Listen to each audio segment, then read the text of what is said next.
The Zone Coverage Podcast Network.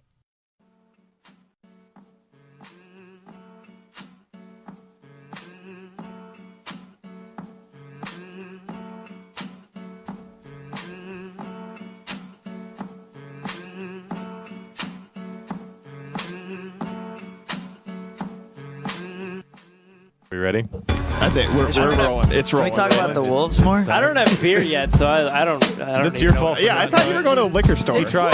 It's closed. He doesn't know the state laws of Minnesota. Wait, I thought they changed that though. It's open on Sundays, but only until 6. He's a rookie resident. I knew He's Dave. reading all the laws I knew David would know like the exact terms. I know. Jim Surtick, you could have gone to Surtick's. It's open till 11.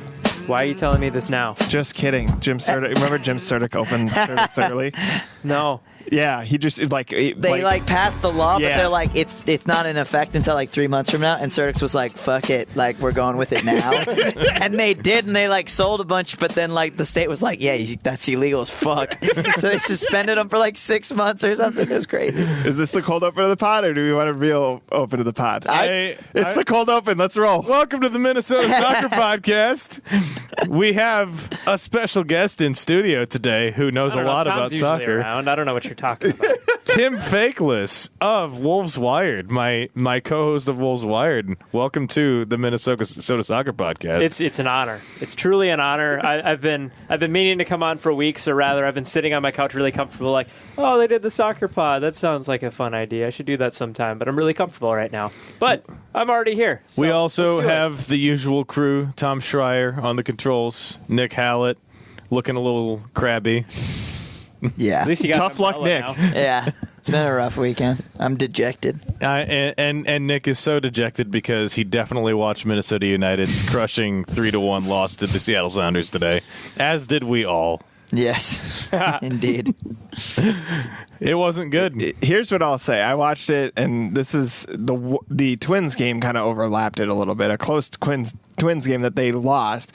They've lost to the Rays, I think, for the first time since 2013. They've been swept by them, right? So that's leading into this game on ESPN with soccer. I think by the time the Twins had lost, it was already like 2-0. Imagine the Minnesota sports scene right now if the Wolves hadn't played well against the Rockets. I know. In their last game, like how bad Jets things would look. rock the Wild. That Are the first Wild? period was the most embarrassing thing I've seen in a while. Yeah, Honestly, 30 seconds in. That based on that series, like, are the Wild still a franchise? I in the think they got NHL? knocked down. Did they get relegated? Yeah, they're AHL right now. Seriously. Yeah, That's cool. That means Iowa gets their first major league team ever. The Iowa Wild. You have to win the AHL though to get promoted, so they didn't get it yet. But anyways, not even kidding. And just from the little bit I had two screens going, from what I could see, it looked like Seattle was just pressuring the hell out of them, probably building off of that crowd, notoriously tough, right?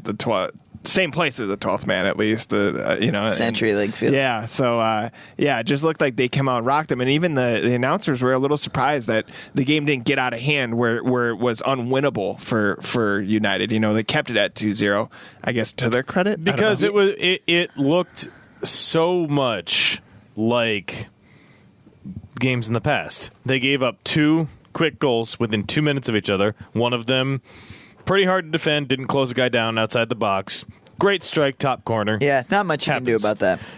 Second goal, Francisco Calvo misses a defensive coverage. Does that ever happen? Wide open hit from the 6-yard box on a cross, and then it's 2-0 in 25 minutes, and then here we are. I asked Heath about that, by the way. Like I said last week, I would. I asked him during the week about Calvo playing a different position, and he kind of scoffed at it. Not like aggressively, but he's like, nah, I'm not thinking about moving him. And it's like, dude, like, you moved him a little bit last year.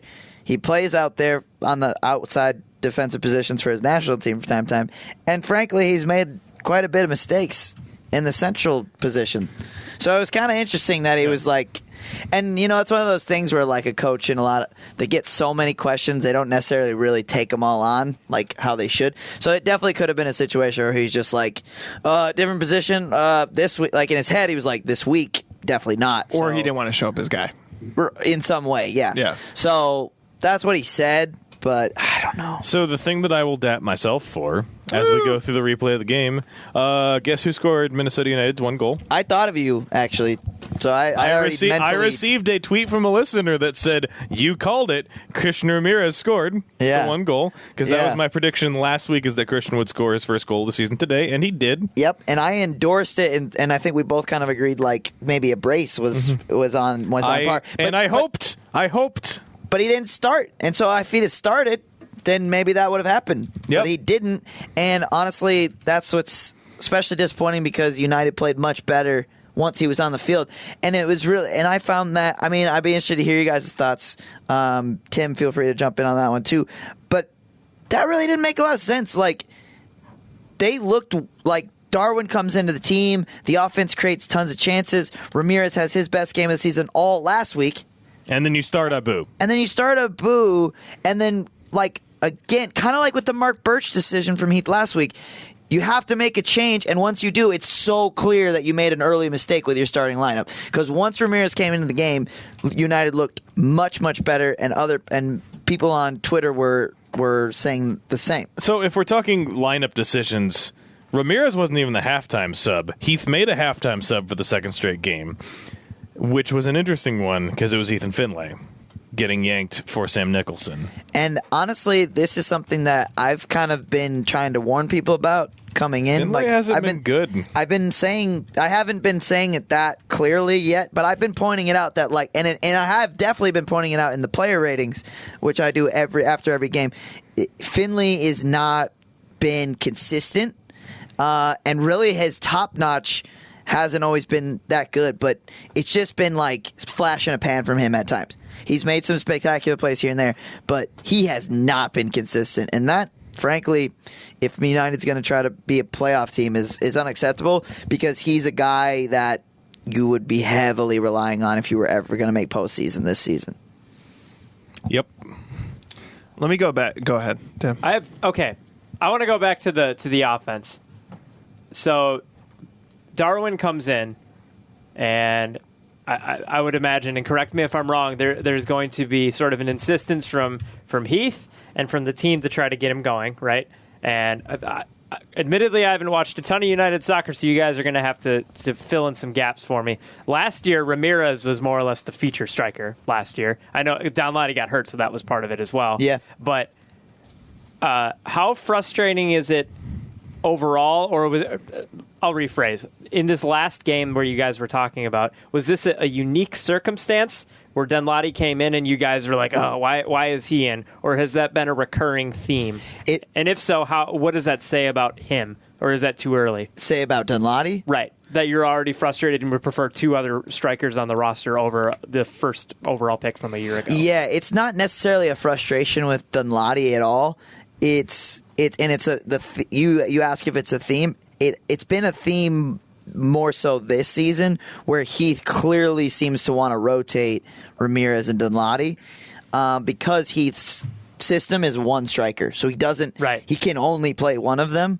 And Abu, actually, in my opinion, and it's not even that hard to get to that point if you look at the stats, should have won Rookie of the Year last year, honestly. And so he does need to play, and it's that kind of debate, right? It's soccer, you only have 3 substitutions, right? Unlike a basketball where you can pull guys in and out multiple times. So he does have to. If you're him, how do you sit the Rookie of the Year constantly? So I understand that battle. So that's what's happening. My argument would be maybe there's different solutions. Maybe play 2 strikers. Maybe play Downlotti on the wing. Especially if Finley's underperforming, why wouldn't you maybe play Downlotti there? But the conversation that's been occurring more and more across United people is you have notionally two of your best players are strikers pre Darwin signing in Ramirez and Abu. Why don't you just play 2 strikers?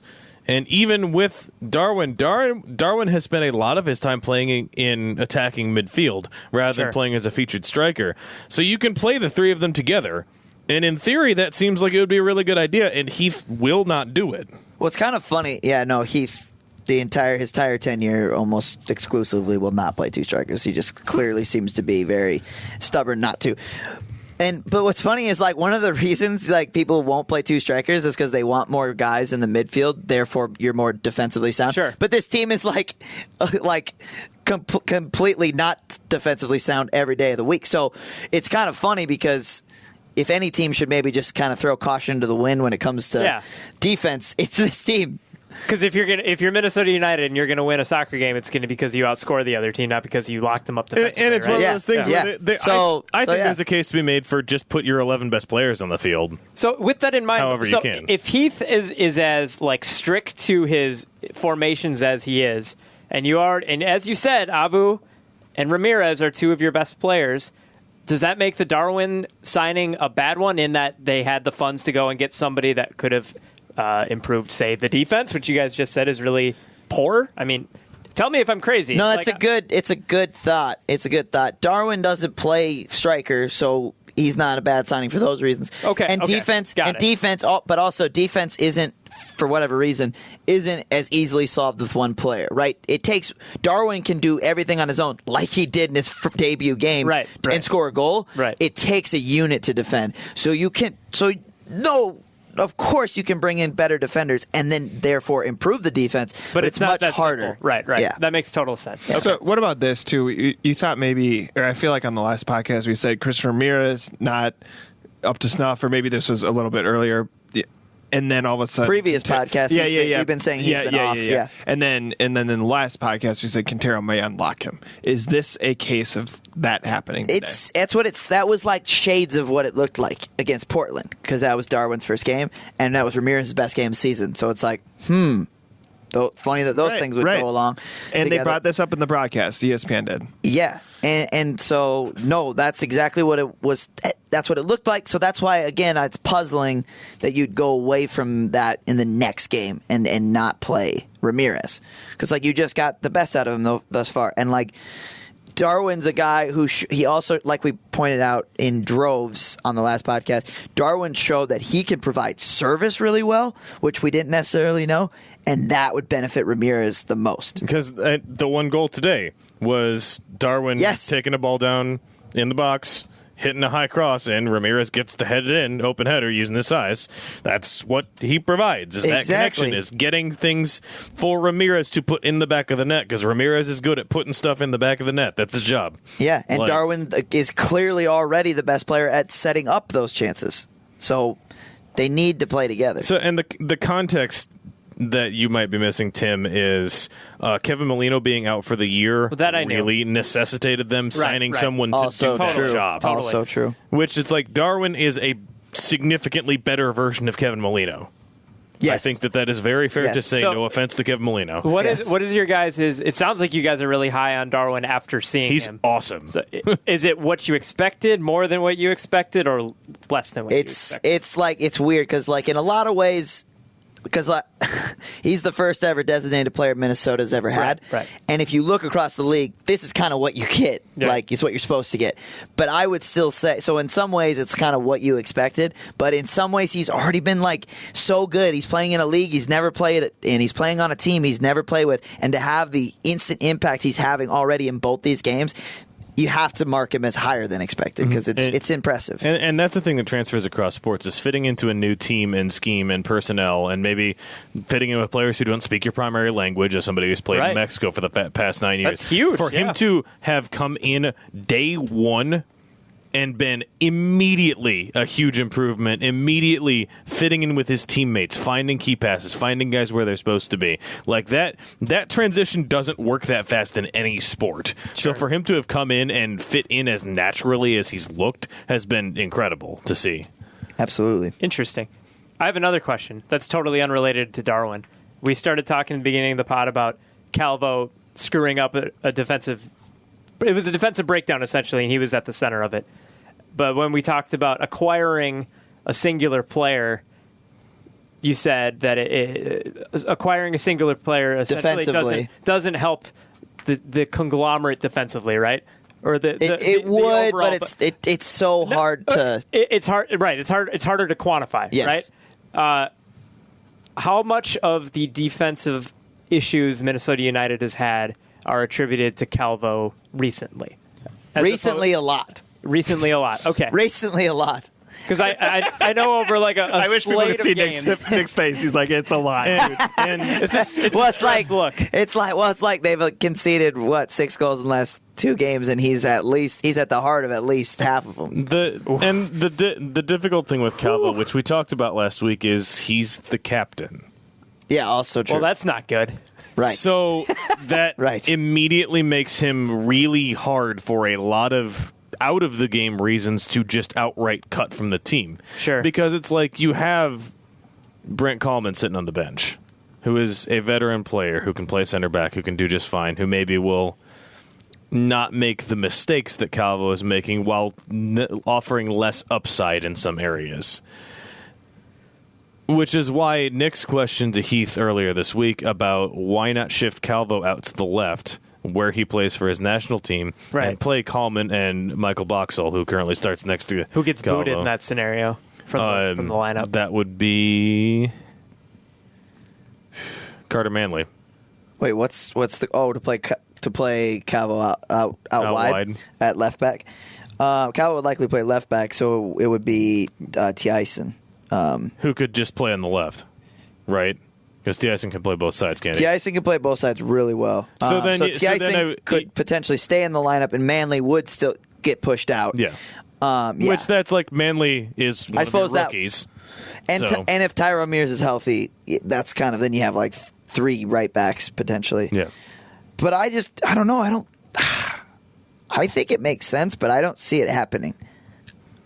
Because to me, actually, the position that makes more sense is defensive midfield, Yes. and he Schiller and Ibsen have played pretty well, and he seems to like that pairing. Plus, Maximiano hasn't even played yet, so you can't play Calvo at center defensive mid because you just signed Maximiano to do that. And unless Maximiano just proves that he sucks or he can't be healthy, then that opens the door back for Calvo to potentially play there. But until then, we need at least 5 games. And it's one of those things to know that it's like we have the Maximiano piece, we have the Alexi Gomez piece that we haven't seen, that haven't played yet, that are both defensive signings by nature. So it's like both would play the positions we're offering up Calvo could potentially play. So yeah, he's blocked in that way. I guess. It's one of the because that's one of those things. Like it's hard to see Calvo moving out of the starting lineup, but he has to be better. Like it's one of those things.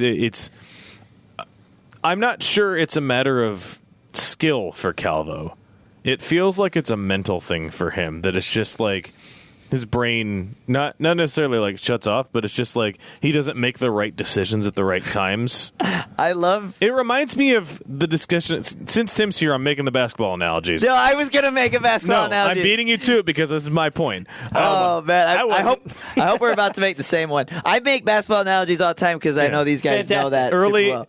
Early season Karl Anthony Towns on defense is what it reminds me of. In that he's got all the tools to do the right stuff, and he just doesn't. And he makes bad decisions and gets caught out in the wrong places. And to Calvo's credit, I would assume he has a history of making the right decisions, right? Or no? Well, yeah, relatively, obviously. Yeah, relatively. Obviously, he wouldn't be in this position if he wasn't. He plays for his national team. What is your analogy? I like that one. I think that is really good from David. It's what the discussion feels like, because we're talking about mistakes. We're not talking about he's getting beat. He's getting like outrun to balls. It's that he's making positional mistakes. He's making like mental errors. Yes. That's not a matter of skill. So I think that is a good analogy, and that's fitting. I was going to go slightly more zoomed out and go Wiggins, where it's like you can't take this guy out of the starting lineup. Like Wiggins is not going to come off the bench, right? Generally, based on how the Wolves are constructed now, right? So you have to play him, and then constantly though you're going to have games where it's like, wow, that dude is so good, and then you're going to have games where it's like, dude, what was he thinking? Right. That's Francisco Calvo. I like it. Now I understand Francisco Calvo. Yeah. I hope our listeners watch the Wolves. You guys are good at this. We do Wolves analogies my for United all the time. Yeah, my cross-sport. Yeah, we do analogies. cross-sport. We do a lot. It's patented. Which Tom gets yelled at for doing on Wolves Wired. Only when it's hockey. Yes, that's the only time. I have grenades and Wolves Wired. I have cross-sport Dane hates our soccer analogies, or when Dave and I start talking about soccer. Oh, it's great. I'm sorry, people. So the thing I want to read, because I implied this at the start of the podcast, and I thought this was interesting. So I have Heath's quotes from post game, courtesy of E Pluribus Lunum, SB Nation, Minnesota United blog, who are awesome guys. I don't like them. No, I'm just kidding. You're a hater. You're a hater, and we've established They're that probably before. better than Candace Hoopers. I just wanted to say that. Woo-hoo! Shots fired. So, it's Heath's quotes, like his opening remarks after the game. The problem we have is that we started so slowly again. I'm honestly at a loss to explain that. We can't speak about it enough. We can't show people enough. It's the third or fourth time on the road that it's happened. I feel like a broken record. I said this time last week, we can't give teams a head start. We just can't do it. I don't know what the issue is because it's not like we're not warming up properly. It's not like we don't speak about it in the dressing room. I will repeat what I said last week. I will repeat what I said at San Jose. I will repeat what I said at the Red Bulls. We can't give teams a 2 or 3 goal start and expect to win a game. I know we're capable of playing the type of football that we played in the second half. Otherwise, it's catch-up football the entire time. It's desperation football. We have to take so many risks and chances to create these opportunities. It's something that we need to address, whether that's in the shape of the team or personnel. It can't continue. With looking at these games, it's watching the same game over and over. Yeah. It's watching the same mistakes and the same thing, and it's like he's not stupid. He knows that. That's what's hard sometimes because he says stuff like that, and it's like, man, it sounds like he sees it too, and he's trying to fix it, but they're not listening. Like it, and sometimes when I hear him say that like that, it's almost like, dang, like it really is all on the players. So how would you assess blame here? I know that's really tough to do, but is that like team leadership? Is that star players? Is that in some cases like the slow start, Heath's fault? How would you assess blame? My inclination is I want to see what they look like coming back home because they've been on the road notionally for the entire month of April. In 2 very hostile environments. Yes. I know those teams aren't very good, but 2 hostile Yeah, but also 2 teams that were bottom of the Western Conference. Yeah. When they head that out. Who are historically powerful, and the Sounders have made 2 straight MLS Cups. Also, those are also, we're just stating facts. Yep. Those are all facts. So all of these things are true. But I want to see what they look like at home because obviously they've gotten a win at home this year and played well against Chicago. And I know Chicago's not good, but we got to work with what we've got. So they have opportunities coming up. They are at home for a large portion of the month of May. And it's against difficult opposition, but Heath specifically mentioned bad starts on the road. So I'm interested. Okay, you've set up on the road. We've made that. That's a thing. Teams been struggling with hostile environments. They were awful on the road last year. We know that. They've got to be better at home because the Atlanta game was at home and was a problem. Although it was the really cold game, right? Yeah. So maybe Last year, are we talking? No, this year. Oh, 'cause there was a really cold game against Atlanta at home last it was year. not snowy this year. Yeah, it was just as cold, but not snowy. They lost. Atlanta's got to be really confused. They're like, what? Like, what kind of climate is this? For Tim's clarification, they lost 1-0. Atlanta scored a goal in the 3rd minute and then set up shop. Minnesota had that's a brutal game. Minnesota had like 80% possession. I will say, just as somebody that covers Tom Thibodeau for a living, just hearing that level of candid sort of honesty, whether or not he applies it in practice afterward, it sounds like it's another story. But I appreciate Adrian Heath's ability to really sound his frustration to the media and, frankly, just be honest. It's great. Because that's my perspective, having done media sessions with both of them. Mm-hmm. Like, Heath's manners with the media, like the way he talks, the way he refers to like players and situations and stuff, are so open. Mm-hmm. And whether or not that's a good thing could be debatable. Sure. Like I thought that those comments spoke to exactly how I was feeling about the game as both a media person and someone who wants the team to succeed. Maybe that's him playing his cards right, but maybe that's genuine frustration. I think that you can see both sides of that. And that's like Tom said about like a judging blame. I think that it's got to go around a lot of the things because he's right. It's been consistent. It's been a thing, but clearly they're talking about it. Like, can't not be. Can a player you bring in, a designated player, help? Like with a fast start, I know that would help improve the skill of the team, presumably. But is that something that you can import, or is that something that's difficult to do, given that player has to kind of feel out the locker room and all that stuff? I don't know. It does. It just seems like it is bizarre that like it is such an odd concept because how are you like a pro athlete?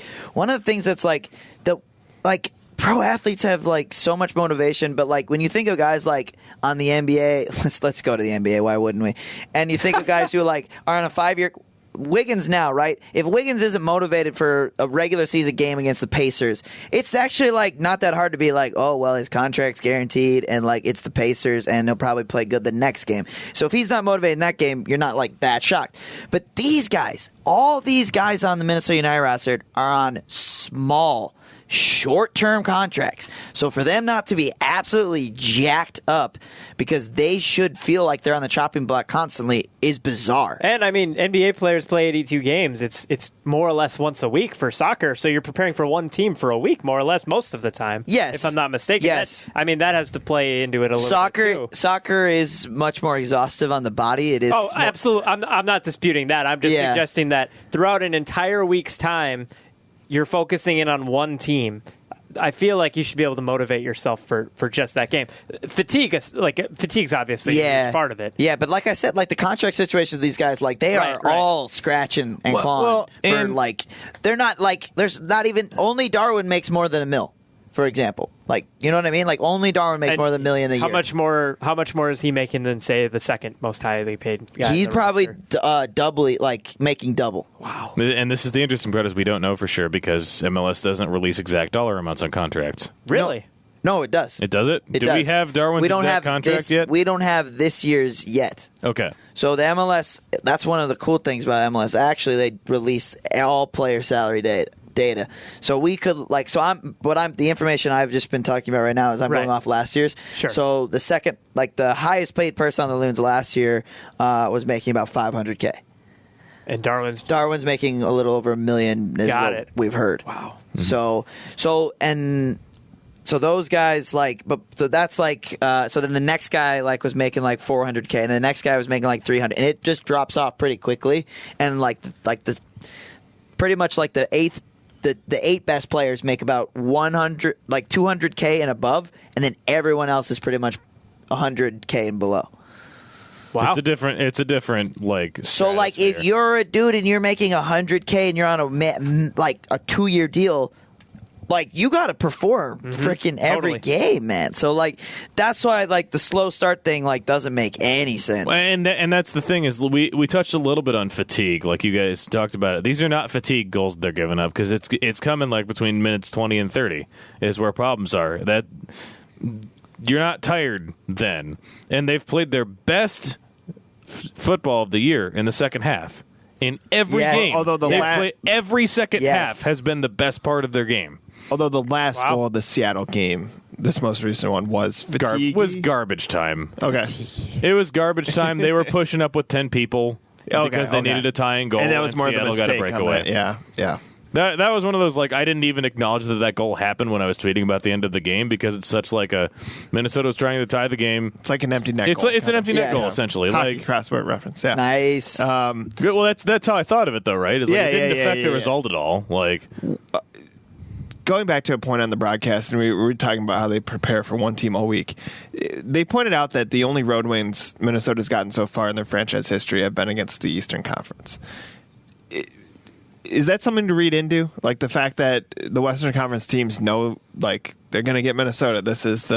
They're on the West. Is there anything to read into with that stat that they have not beaten a Western Conference team yet on the road? That they're not good enough right now. Okay, that's all I read. Because I don't look at conference schmoppins. Well, but it's all of the weakest teams in the MLS other than Minnesota are in the Eastern Conference. It's pretty similar to the NBA in that regard. Like you think about like your New Englands, your DCs, who have been like historically the worst teams in the league. They're Eastern teams. I suppose there could be a point to that too, because like we mentioned earlier, right? Going into this road trip, Portland and Seattle were dead last in the West, but Portland last year had the MVP, and Seattle's been to 2 straight MLS finals, like David pointed out. So if those are your worst teams in the West, yeah, maybe that says the West is pretty loaded. Well, and it kind of always has been. Like, you think about, like, LA Galaxy, who were the worst team in the Western Conference last year, historically one of the powerhouse teams in the entire league. They didn't have a good year last year and weren't very good. Yeah, they were one of the worst teams in the league last year. But, like, it's top to bottom, the West has a lot of strong teams both historically and currently. Yeah. Yeah, I suppose there's that. So I think that's fair. I think going back to the Heath quote that you read out, which again was really interesting, he actually mentioned in his final sentence there that two things maybe need to change: personnel and shape. And shape is obviously the formation, which is what we discussed earlier. So maybe there'd be something to change there. But he's like... Maybe your question got him thinking. Yeah, I hope so. Can you imagine the post-game presser? He's like, yeah, Nick Hallett asked me that question. He's like, I went to the two-striker system. Well, I was going to laugh because I think it just seems like the podcast is only comparing the Wolves and United to each other. But isn't like this one makes it easier for me. This is for you, Tim, Thanks, even man. though we do this every week. But isn't like...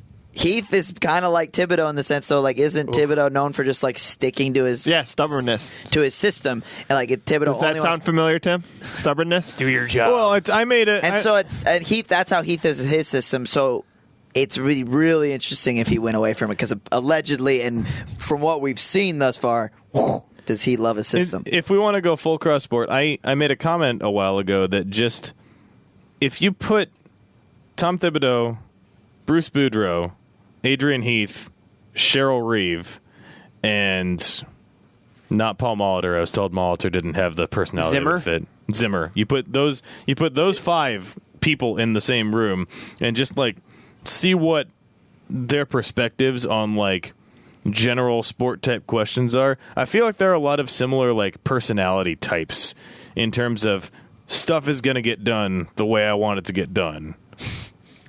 I think Zim and Thibodeau are kind of like alike. Yeah, so we said the difference between Zimmer and Thibodeau is that this was Cy on his podcast suggested that Tim should actually have an offensive coordinator, kind of like he was the defensive guy in Boston. I don't want to go too far down this path because it's I think that makes sense. But Zimmer is open to that. Zimmer calls the defensive plays, but he's basically turned over his offense to someone else. But the United reference for that is it's honestly felt like Heath should have a defensive coordinator. Yeah, that makes a lot of sense. And do you think and would he be open to that? It doesn't seem like it. In that case, we talked about this on our last pod, not today's, but the one before Friday. that. The one before Game 3, and we said, what are the odds Tibbs does that? I won't go down the that's Tibbs right. rabbit That's hole, right.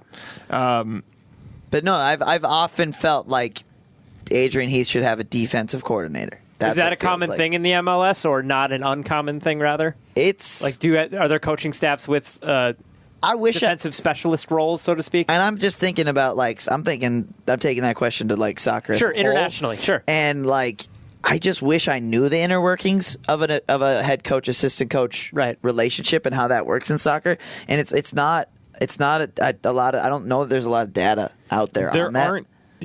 It's hard to think of big name assistant coaches in soccer. Okay. Like, whereas in NBA, like the NBA cycle right now is new. There are some head coaching openings, so some assistant coaches in the league are getting interviews. There are for some that, like obvious names that you're expected to that hear they're bigger names, the assistant coaches of like the Spurs and the Warriors and like the best teams in the league. Whereas like I could not tell you the assistant coaches at Manchester United. Sure. Or at Arsenal, or at Tottenham, or at Chelsea, or at Everton, or at any big team like that. Thanks for including Everton in that. I appreciate it. I'm here for you. He's not. I'm here to clown you.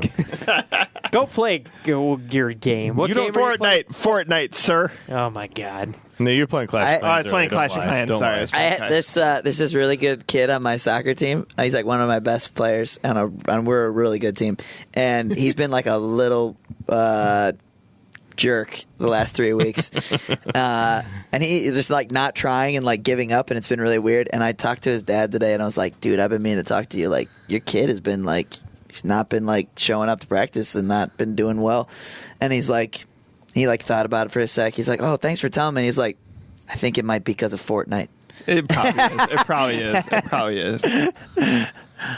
He's like, "All right, I'm gonna look into that." Fortnite. I don't even know what Fortnite is to this day. Like I know it's a thing, But it's like what Minecraft was for me 3 years ago. I didn't know what it was. I just knew kids played it. Pretty sure, Minecraft, that stuff looks dumb. But You guys are haters. I didn't say I hated it. I said I don't know what it is. And as long as I don't know what it is, I don't have an opinion. All right, we shouldn't go down that So, before we get too far sidetracked, I want to quick touch on next week. United are home for the first time in a month. They play Houston, who had a meaningless game yesterday, essentially. They played Toronto and just spanked them 5-1. But Who did? Houston beat Toronto 5-1. But the necessary asterisk you have to have with that game is you can't take very much away from that.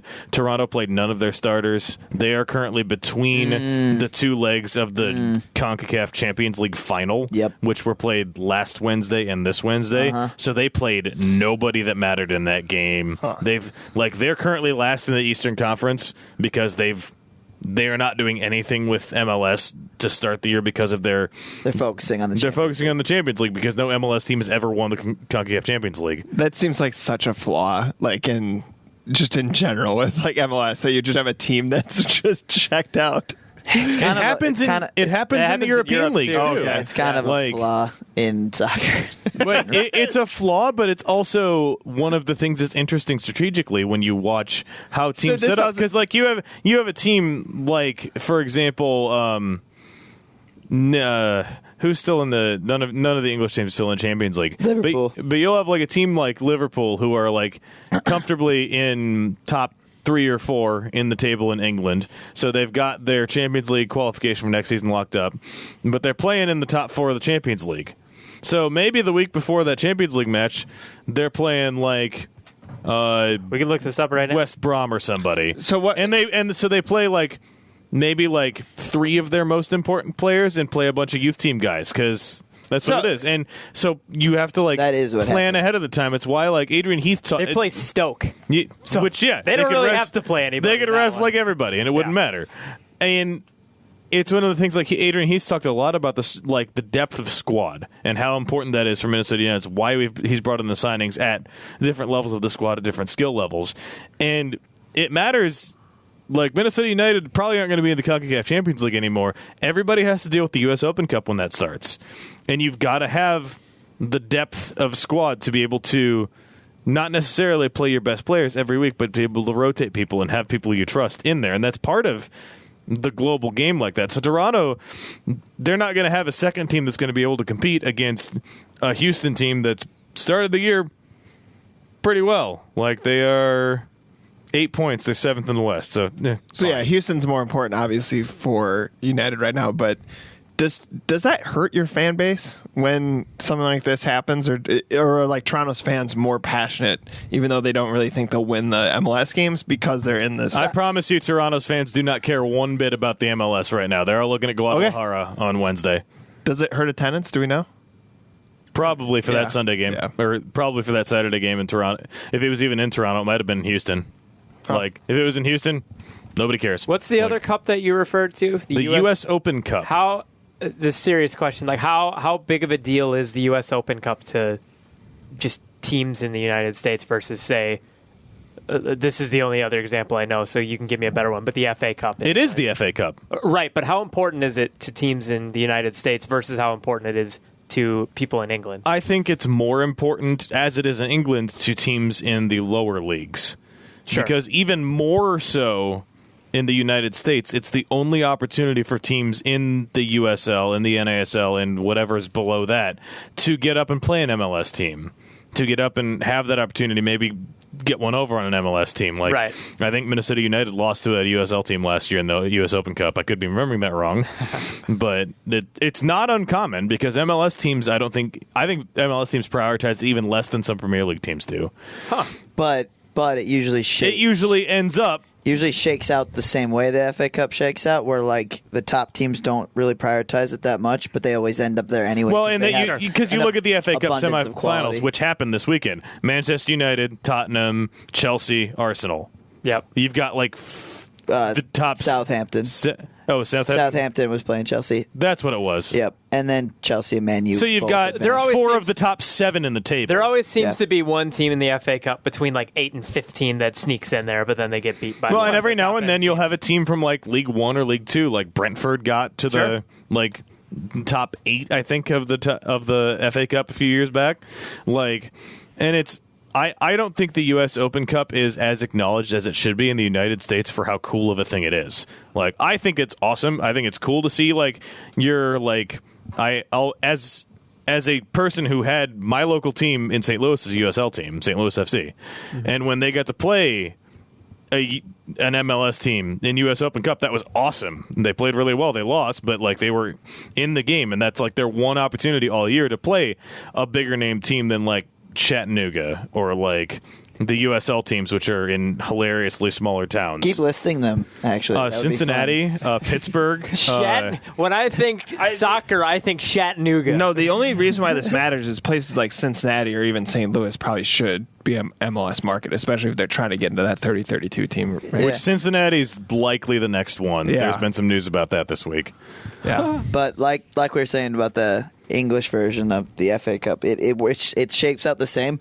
MLS teams don't prioritize it super hard, but that's the only people who end up winning Sure. it. Just eventually talent wins out. Oh, right? for sure. Makes sense. For sure. Yeah, I'm actually that'd be an interesting thing to look up when the U.S. Open Cup stuff actually starts. Is what's the farthest a non-MLS team has gone? You could make an argument that that's what Minnesota United should prioritize over everything. Because That's it's a interesting. trophy. Yeah, It's exactly. a trophy. Like that. That's always the thing for like your teams that like a Southampton, because they're like 7th or 8th in the table. They basically can't get in the top 6. They can't get. The only way they can get into Europe next year is by winning the FA Cup. Right. And so like their league position's set. They're not going to go down. They're not going to go up. I mean, usually they're going to. They're not going to go get they're- relegated. No, they likely are this year. Oh yeah. I'm used to they're- them being like 7th. No, whatever. and they usually are, but they've been poor this year. Yeah, but they've been bad this year, and that makes me sad. Yeah. Because we stole all their players. everyone steals all their players. Everyone steals all their players, and it kind of makes me sad.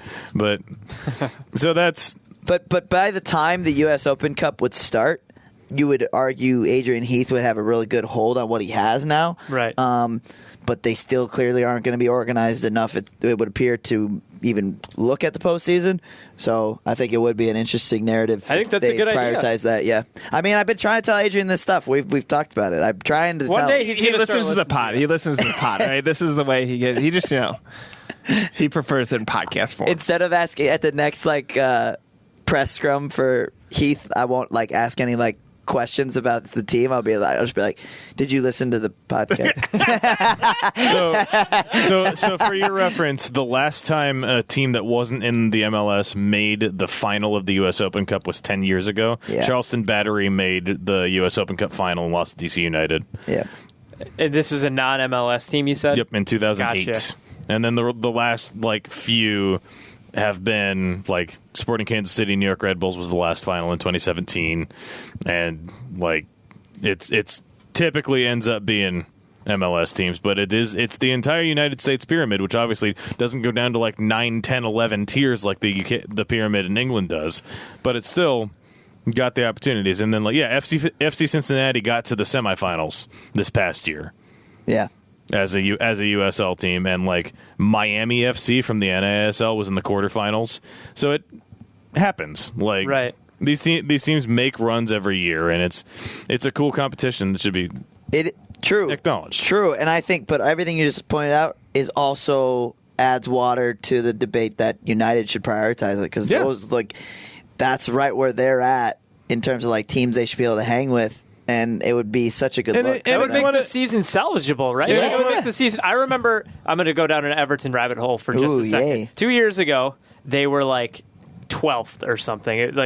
Last season, they finished 7th and made the Europa League or whatever. But 2 years ago, How'd that go? they literally didn't win a game. I know. It was Yeah. I live with an Everton fan. Is he a No, me? I feel bad. I want to give you a hug. I know what you've He gone houses through. one. He houses one. That's how. Yeah, he was allowed homeless him on the Took him off the street. Yeah. It's like nice Leighton Baines jersey. Like, come on in. He was sleeping on the sidewalk with an Everton flag. No, but they finished like 12th, and they were terrible outside of like Lukaku would do cool stuff sometimes. But then they made it to Wembley in the FA Cup. And they were playing Chelsea, a team that they had beaten in that regular season. I'm sitting here like, oh my God, this season, like it could be fun. Like they could actually go and win the FA Cup. That'd be awesome. And then Chelsea was crappy that year.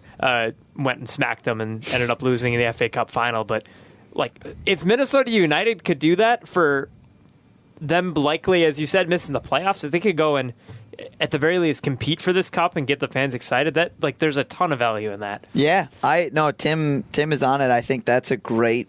It makes a ton of sense. Honestly, it's the question I'm going to ask Heath this week is, have you considered prioritizing the U.S. Open Cup? Because I don't see what. And what's fun about that question is like he could take it as a slight like insult, which would be kind of fun. Because it's not. It's a fair question. Yeah. But he could be like, we can't make the playoffs. Let's touch on this real quick because you said the Seattle game was. I love asking questions that are like totally fair, but like the coach might get upset. I don't think he would. I think he's cool. I like Heath. You said the Seattle game was really important. It would tell you a lot about the team. What do you know about? I think that, and what I originally said was this road trip, this 2-game road trip will say everything you need about this team. And honestly, like the takeaway is like we've just said, like. The postseason is not an option at this point. Like, is not really under consideration, and it becomes the season narrative for me becomes who stays on the roster going forward, and can Heath show that he should be the coach next year? Like that's the narrative flips to him, like in a big way, because that's the takeaway is like, can he? We realize his tools are not the sharpest. Everyone's aware of that. We know that. They have one of the smallest budgets in the entire league. Okay, well, now it's up to you to prove that you can. What can you do with that? And can you clearly your team's at this point 4-game losing streak, one of the, if not the worst losing streak in franchise history.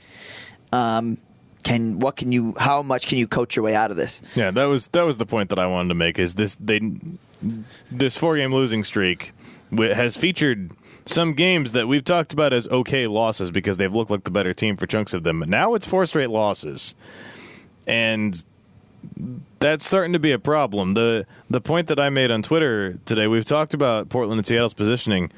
Minnesota has played and lost to. They're now 10th in the West. They've played and lost to 9th, 11th, and 12th as it stands right now already. Yikes. So it is not their schedule in terms of the teams they're playing is not getting any easier.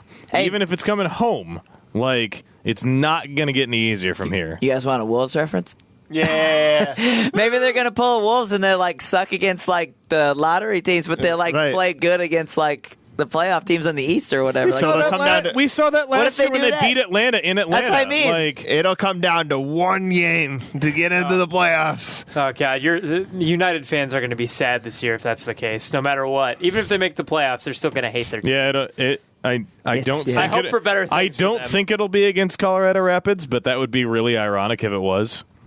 I don't think Colorado's their last game of the year, but that'd be really man, ironic. that'd be hilarious. That took me like because they made a trade. Like, oh yeah. Okay. For the record, the first round of the U.S. Columbus is the last game. Yeah, the first round of the U.S. Open Cup that the Minnesota United will appear in is on June 6th. So it's going to be a while, and like the first games of it are the first games of the current stage are May 6th, 8th, and 9th. And boy, there's some hilarious team names in this list of very small team.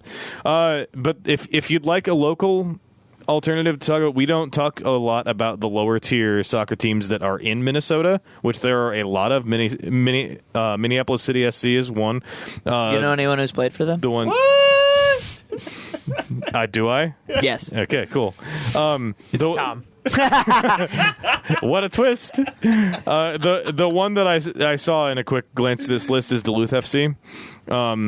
who are a team playing at a level in that. So if you want a local team to cheer for in the first round of the U.S. Open Cup, go Duluth. Woo! Yeah. I almost played for FC Fargo, which is another team. Another one up there. Yep. That sounds like it could be like a British team somewhere, FC Fargo. Like really low level, like below League 2. Do you guys, okay, a little bit of trivia. Do you guys know the last time a non-Premier League, or like at the time what the Premier League was, won the FA Cup, a lower tier league? Say that again. As in, like, what Championship League is now to the Premier League. The last time someone not in the top division, or someone in the second division? Sorry, someone not in the top division won the FA Cup. It's been a long time. Gosh, I think Birmingham City played against Arsenal like 7 years ago, but I think they lost. I think Tom's threatening to fight me. We're outside of Donovan's. Fists up. Bring your microphone closer to your mouth. That's what he was saying. He wasn't trying to fight you. How's this? Much better. That's a beautiful voice. Thanks, man. Good baritone. I don't know that it's been that long, but maybe it has. I would guess. Nick's taking off his shirt. I don't know what's going on here. He just really likes trivia, man. Since there was a winner, or since someone appeared? Somebody won. Wow, I can hear myself way better now. You let me go through my entire podcast with this, and then I guessed on one. Jeez, man. Okay. All right, now we want to hear Tim. Okay. I don't know. 15 years ago. David? It's been longer than that. I'm cheating. I'm looking at the answer. It's been longer than that. I'm looking at the. Your guess is going to be the answer. There have been teams that have gotten to the final and lost. Right. As recently as 2007, 2008, which is Cardiff City. Oh dang! I thought it was Birmingham. I think Birmingham were. That was the other cup, Carling Cup, whatever it is now. Yeah, it might have been Carabao this year, or it's just the league. Or it's the League Cup. Millwall made it in 03-04. Yep. Sunderland at the time was not in the top division, made it 91-92. Oh Queen's Park Rangers made it 2 years in a row. Or no, that's put weirdly. Because it was a two-legged. Oh, it was a tie. Okay, got it. 1979-1980, Wow. West Ham United beat Arsenal 1-0. Wow. Fun fact. Arsenal. That's crazy. Teep. Anyway. So we've strayed into England. I have to bow down to Nick a little bit because his team beat my team in the FA Cup semifinals this weekend. Nick flexes his red very arms. sunburnt arms. I feel like I got a sleeve tattoo, but it's just red. It's like yin and yang right there. Because Manchester United did beat Tottenham Hotspur 2-1. Yeah. Can you tell me Lukaku's like either unhappy or just not playing well or something?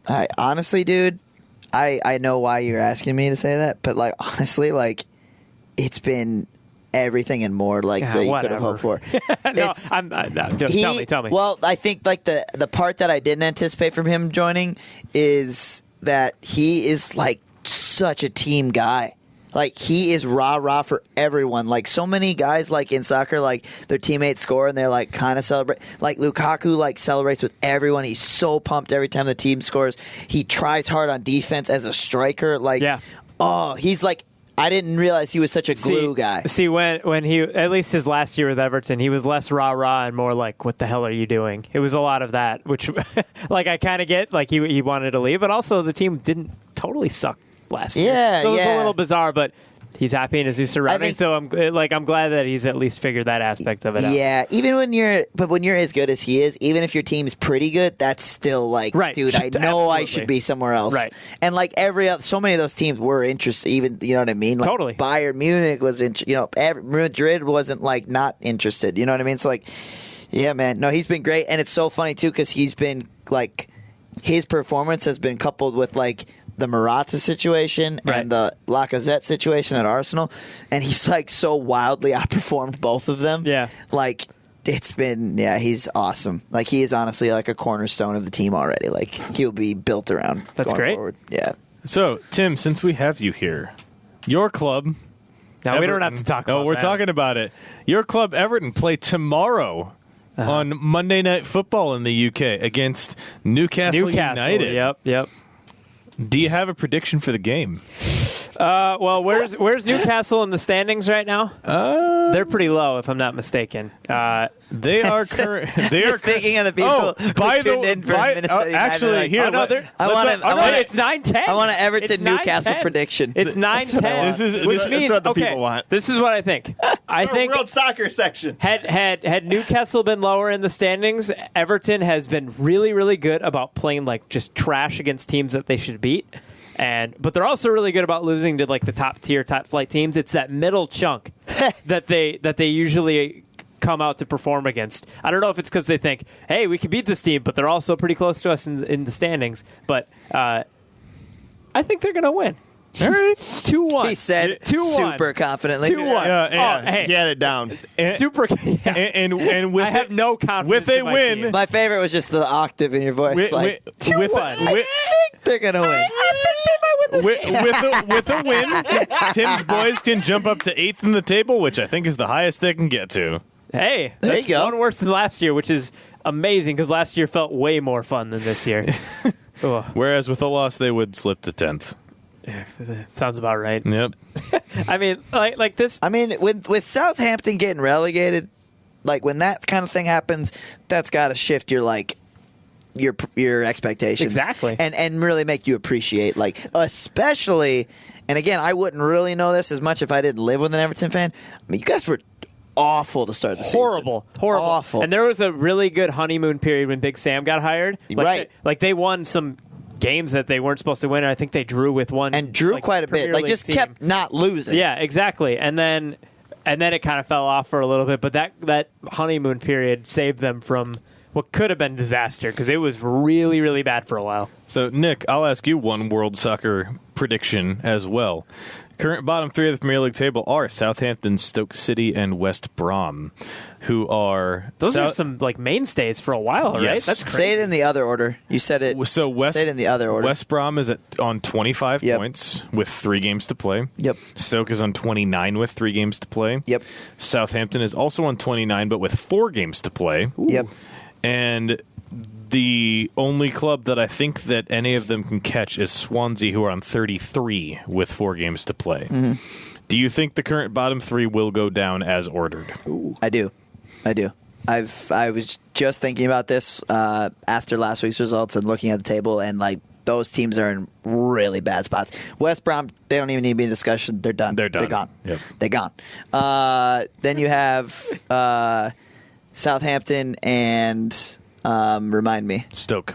Stoke it's just a mess. Like they like sometimes when you watch a team play, you just like go like you can just see it, and like they're just a mess. Like they're gone.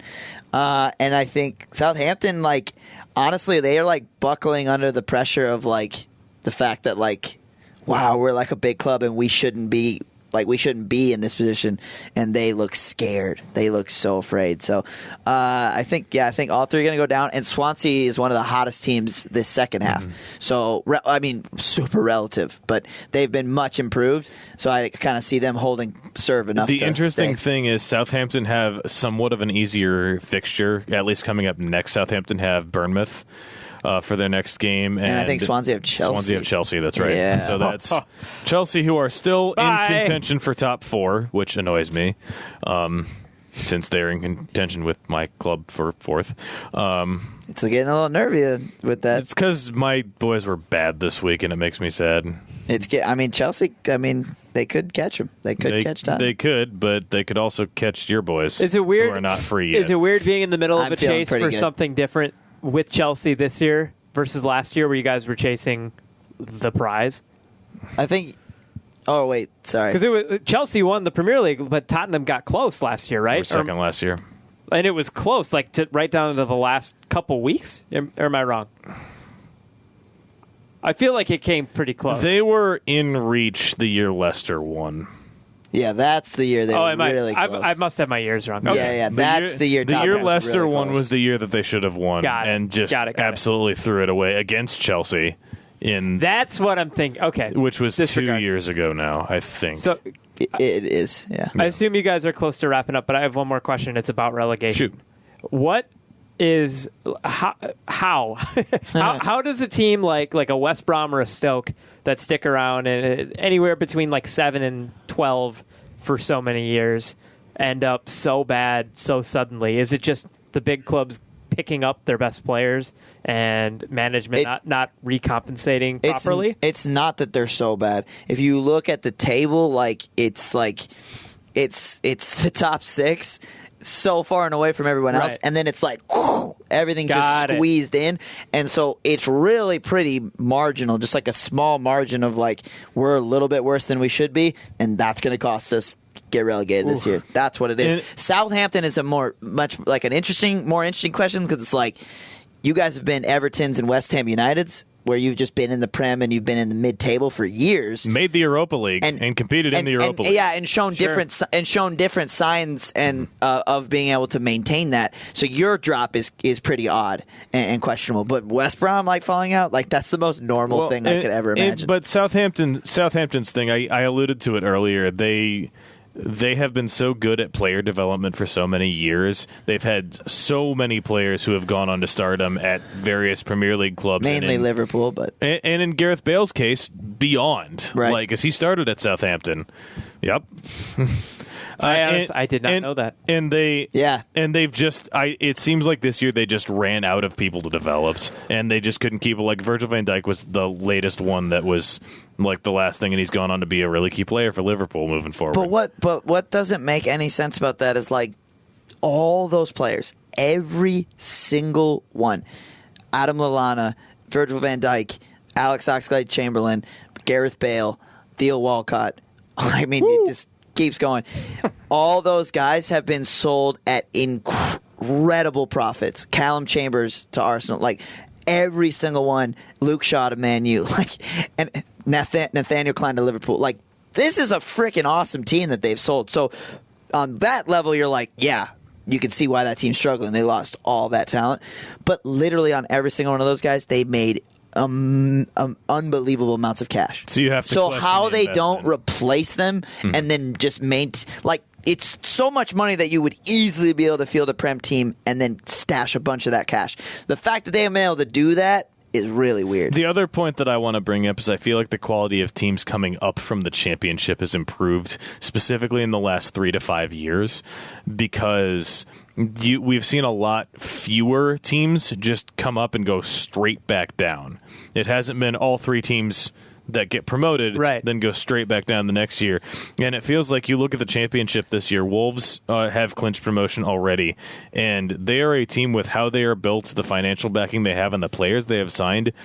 They're not going down right away unless something goes very wrong, I have a feeling, next year. So then it brings questions for these teams like your West Ham, your Crystal Palace, your Brighton, your Watford, your Bournemouth, even where Everton was at the start of the year. Totally. It's another slot that's you don't have the guarantee that when Bournemouth came into the league and were expected to go down immediately because they were bad and had nobody, that's a slot taken away from somebody like Birmingham, who are down there, like a Wigan, who are down in League One.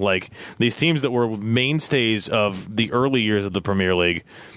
Teams down in the championship have gotten smarter, invested more, had better financial backing. I think and Aston Villa was a middle of the pack team in the for championship a long this year too. In the championship this year, and they were from the start of the Premier League until 07, 08, they were a mainstay of the Premier League, and just they can't come back up because the quality has increased at that level of the pyramid. And to that point, when we talked about who's going to get relegated, we didn't mention Huddersfield or Brighton Hove being relegated, because they're pretty close to safe. So those are 2 new slots that they're maintaining, that they're holding. And Bournemouth was dead to rights when they came up by everyone's predictions, and they've stayed up. They are now 11th in the table.